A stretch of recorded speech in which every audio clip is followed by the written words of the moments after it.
दोस्तों नमस्कार। बहुजन समाज पार्टी के दिन इस समय बहुत ही बुरे चल रहे हैं।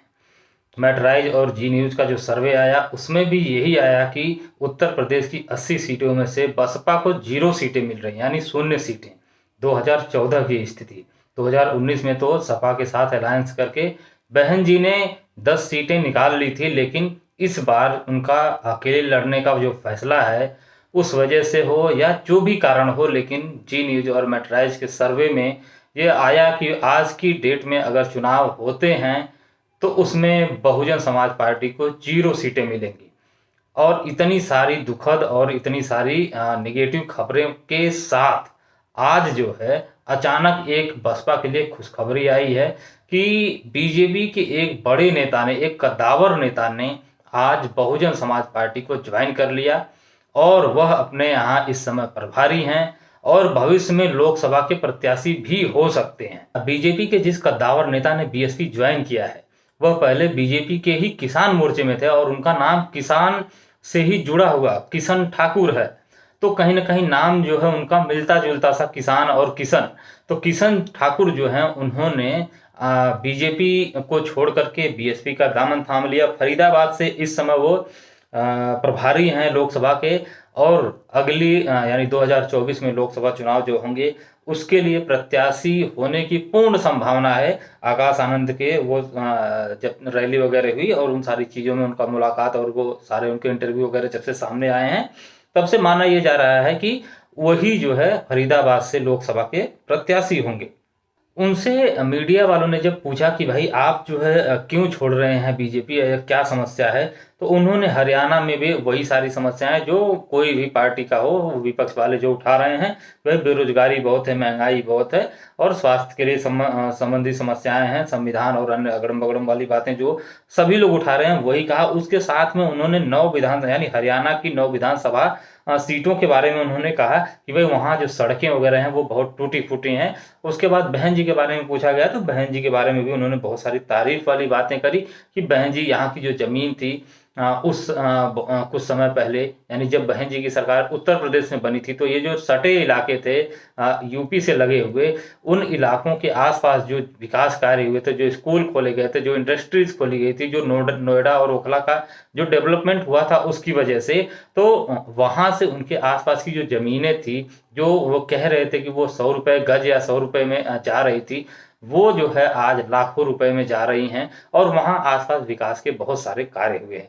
इसके साथ ही उन्होंने बीजेपी पर निशाना साधने के लिए ये भी कहा कि भाई बीजेपी हर मुद्दे पर जब हार जाती है, हर चीज़ों से पीछे हट जाती है, जब उनके पास कुछ नहीं मिलता है कहने के लिए, बताने के लिए और अपने विकास के जो वादे किए थे उनको गिनवाने के लिए जब कुछ नहीं मिलता है तो वो सारी चीज़ों को धर्म से जोड़ देते हैं। और उन्होंने तो ये भी कहा कि भाई धर्म तो हमारा भी है, हम भी तो भगवान के ही वंशज हैं, इससे इनका अकेले का थोड़ी कुछ है। और इस तरीके की कई सारी बातें उन्होंने की।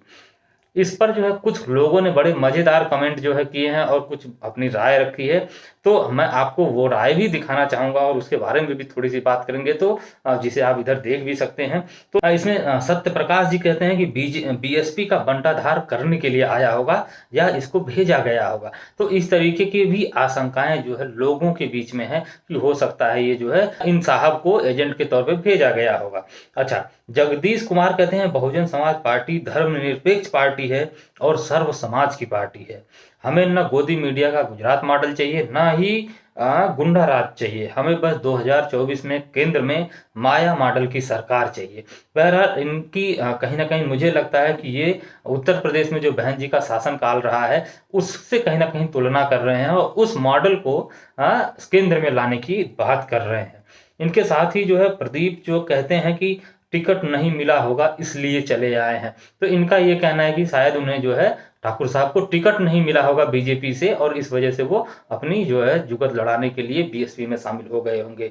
अच्छा, इसमें एक इंडियन बहुजन अलायंस करके हैं, इनका ये कहना है कि इनको टिकट न दी जाए तभी सही है, वरना ये लोग हारने आते हैं। भाजपा का इस वक्त यही राजनीति है।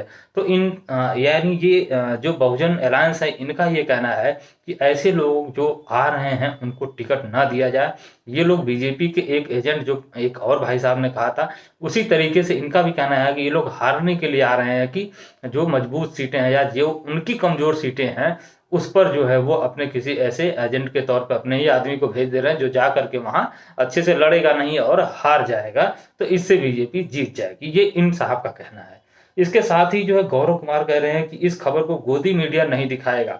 अच्छा, वो मीडिया को लेकर के भी लोग कहीं ना कहीं जो है नाराज हैं। जनता के बीच में कई सारे सवाल हैं कि जनता के जो मुद्दे हैं, जो इस तरीके की खबरें आती हैं, यानी जो जिन खबरों में कहीं ना कहीं बीजेपी पर सवाल उठता है, उन खबरों को कोई उठाता नहीं है, कोई मीडिया वाला दिखाता नहीं है।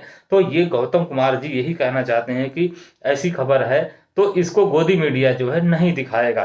इसके साथ में एक और है गर्वित सुनकर, उनका कहना है कि बीएसपी को इंडिया अलायंस में शामिल हो जाना चाहिए। तो ये भी एक बड़ी चर्चा चल रही है कि मायावती जी अलायंस करेंगी कि नहीं करेंगी, जिस पर हमने कल भी चर्चा करी थी। तो इनका ये कहना है कि उन्हें शामिल हो जाना चाहिए। एक अंतिम कमेंट और ले लेते हैं प्रशांत का, प्रशांत प्रयागराज। इनका ये कहना है कि बसपा से जीत कर चले जाएंगे। ये भाजपा या कांग्रेस में बसपा अपने मूल जो मूल यानी लिखे हैं मूल मिशनरी जो कार्यकर्ता हैं उनको टिकट दे, ताकि नौजवानों में उत्साह बढ़े। तो प्रशांत का भी कहना कहीं ना कहीं सही है, क्योंकि बहुत सारे ऐसे लोग हैं जो दूसरी पार्टियों से आते तो हैं, जीत भी जाते हैं, लेकिन वो जो है पार्टी का और समाज का जिस विचारधारा पर बीएसपी चलती है, यानी जिस विचारधारा को माननीय कांशीराम जी ने बनाया था, जिसको लेकर के वो पूरे उत्तर प्रदेश में जन जन तक गए और उसका प्रचार प्रसार किया, उस विचारधारा को लेकर के ये लोग चलते नहीं हैं। और इस वजह से ही शायद इनका ये कहना है कि जो इनके कार्यकर्ता हैं, जो इनके मूल मिशनरी कार्यकर्ता हैं, उनको टिकट दिया जाए। जो नौजवान आ रहे हैं, जो युवा आ रहे हैं, वो भले ही हारेंगे लेकिन उनकी पार्टी के साथ लंबे समय तक जुड़े रहेंगे, और अगर कहीं और भी रहेंगे तो वो जो है इनके ही मिशन और कांशीराम का जो एक सपना था उसी पर कार्य करेंगे, तो ये शायद उनके लिए बेहतर होगा। तो इनका भी कहना कहीं ना कहीं सही है, क्योंकि बाहर से इस तरीके के जो लोग आते हैं वो अपने अलग एजेंडे से आते हैं और वो अपना ही एजेंडा चलाते हैं, और उस हिसाब से जब उनका एजेंडा पूरा हो जाता है तो मौका देखकर वो कहीं ना कहीं अक्सर चले जाते हैं। ऐसे कई सारे उदाहरण आपने भी देखे होंगे। बहरहाल इन सारी खबरों पर आप क्या सोचते हैं, हमें कमेंट सेक्शन में जरूर बताइएगा। हम आपसे मिलेंगे किसी और चर्चा में, तब तक के लिए नमस्कार।